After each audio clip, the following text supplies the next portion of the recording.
Hi guys, welcome back to my new blog. టప్ టప్ అని సౌండ్ వస్తుంది. వచ్చి ఇక్కడ కన్స్ట్రక్షన్ అవుతుంది, అందుకే కొద్దిగా డిస్టర్బెన్స్ ఉంటుంది.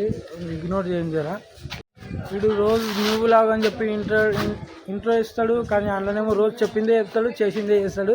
మళ్ళీ new blog, welcome back to new blog అంటాడు అని అనుకుంటారుగా. కానీ ఏం చేస్తాం, అడ్జస్ట్ కావాలి. నాకు ఇప్పుడు అనిపిస్తుంది, నేను ఇదే బ్లాగింగ్ ఒక 1 year బ్యాక్ స్టార్ట్ చేసి ఉంటే, అసలు 1 year బ్యాక్ నాకు ఎంత లక్ ఉందంటే, అందరికి 2025 ఫుల్ ఏదో 90-88లోనో ఇంత ఈవే డేట్లు వచ్చినాయి, అంత లోకం అంతా ఖరాబ్ అవుతుంది అది అని చెప్పారు కదా. కానీ నాకు ఫుల్ లక్ ఉండే.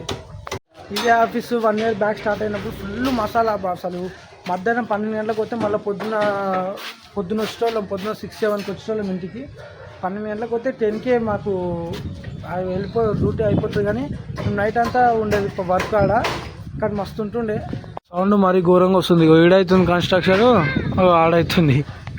శివన్ నాన్న ఉంటుండే, ఆయన బౌన్సర్లు ఉంటుండే ఆయన చేతి కింద. ఆయన ఒక యాక్టరు, ఆయన చాలా మూవీలో యాక్ట్ చేసిండు. సరిపోదా శనివారంలో, మన బాలయ్య బాబు సినిమా ఉస్తాద్ భగత్ సింగ్లా, ఉస్తాద్ భగత్ సింగ్ అది భగవంత్ కేసరిలా.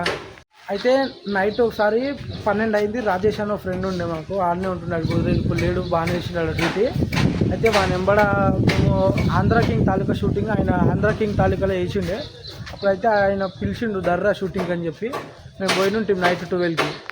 ఆ థియేటర్ కట్టిన తర్వాత ఫైట్ సీక్వెన్స్ ఉంటుంది చూసినా, ఫైట్ సీక్వెన్స్ అవుతున్నప్పుడే మేము పోయినాం షూటింగ్కి. అదే ఆ బీచ్లో వాళ్ళు థియేటర్ తలగబెట్టి కొడతారు చూసినాం అది.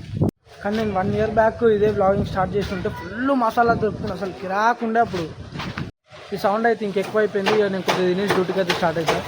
మీకు కూడా రోజు ఒకటే చూసి విని బోర్ వస్తుండొచ్చు నాకు తెలుసు. కానీ నేను నైట్ అనుకుంటా ఇట్లా మాట్లాడాలి, రేపు బ్లాగింగ్లా మంచిగా మన వాళ్ళు ఎంటర్టైన్ అవుతారు అది అని చెప్పి అనుకుంటా. కానీ మళ్ళీ పొద్దున్న లేస్టాగా మర్చిపోతే ర్యాండమ్ ఏదో షూట్ చేస్తే వెళ్ళిపోతుంది. ఇక ఇప్పుడైతే డ్యూటీకి అయితే స్టార్ట్ అయిపోతుంది. ఇక నేను అయితే డ్యూటీ కాడికి వచ్చిన, ఇక మళ్ళీ సాయంత్రం ఇంటికి వెళ్ళేటప్పుడు కలుద్దాం. ఇక నా టైమింగ్ అయితే అయిపోయింది. ఇక చలో వెళ్ళిపోతుంది ఇంటికి. ఏదో వర్క్ చేస్తున్నారు, అందుకే జేసీబీ వచ్చిన సౌండ్ ఇది. ఇంకా ఎండ గట్టిగా ఉడుతూనే ఉంది. ఇంకా ఇది వెళ్ళిపోతుంది.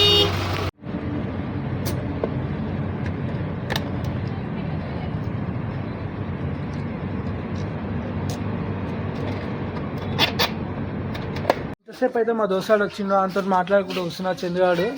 ఈ అద్దాలు ఇవి సెట్ చేసిన. ఇవి టైర్ ఎందుకు ఇప్పటిదాకా బ్రేక్ పడితే స్కిట్ అయింది, అందుకోసమే జర టైర్ చెక్ చేసిన. ఇక ఈడు వెంకటియాడు, ఈడు ఇంతకుముందు ఇదే గల్లీలు ఉంటుండే, మళ్ళీ వేరే తనకి వెళ్ళిపోయారు. మళ్ళీ సండే నుంచి ఇడికి వస్తాడంట. ఎందుకు వెళ్తున్నాం అసలు అట్లా. అప్పటి నుంచి అయితే ఇంత బాతకాన్ని తెగిన ఎక్కడ వాడు. అప్పటి నుంచి అయితే ఇంత జర మాట్లాడి ఇప్పుడు టైం అయితే 9 అవుతుంది. నేను ఇక మళ్ళీ పునుగుల బండి కాడికి పోతున్నాను పునుగులు తెచ్చుకోనికే. ఇంట్లో జర మంచి కూర ఉండలేదు అని చెప్పి మా మమ్మీ ఇస్తే ఇక రేపటి నుంచి అన్నం కూడా పెట్టదు ఇంట్లో. వీళ్ళు కూడా సండే నుంచి ఇలా సొంత ఇంట్లోకి షిఫ్ట్ అవుతారంట. మా ఇంటి దగ్గరనే ఉంటుంది. ఫస్ట్ ఇన్నే ఉండే, కానీ మళ్ళీ వేరే తానికి వెళ్ళిపోయారు వాళ్ళు. చెప్పినాగా ఇంతకుముందుకు ఊతి అంటుండ్రా, నిజమో తెలియదు సండే దాకా. ఇప్పుడే పునుగులు మిర్చిలు అయితే తీసుకొని వచ్చిన. పునుగులు వేరే తాను తెచ్చిన, మిర్చిలు వేరే తాను తెచ్చిన. మా అమ్మ ఎప్పుడు భూమి పుట్టినప్పుడు పుట్టిన మొగల్ రేఖల సీరియల్ ఇప్పుడు చూస్తుంది మళ్ళీ. అప్పుడు ఎప్పుడో నేను చిన్న ఉన్నప్పుడు వచ్చింది ఆ సీరియల్. ఇప్పుడైతే ఆ ఇంటికాడితే ఎంగేసిండు. ఇక నా బ్లాగ్ అయితే ఇన్నేం చేస్తున్నా. నా బ్లాగ్ నచ్చినట్టయితే లైక్ చేసి సబ్స్క్రైబ్ చేసుకోండి. బాయ్.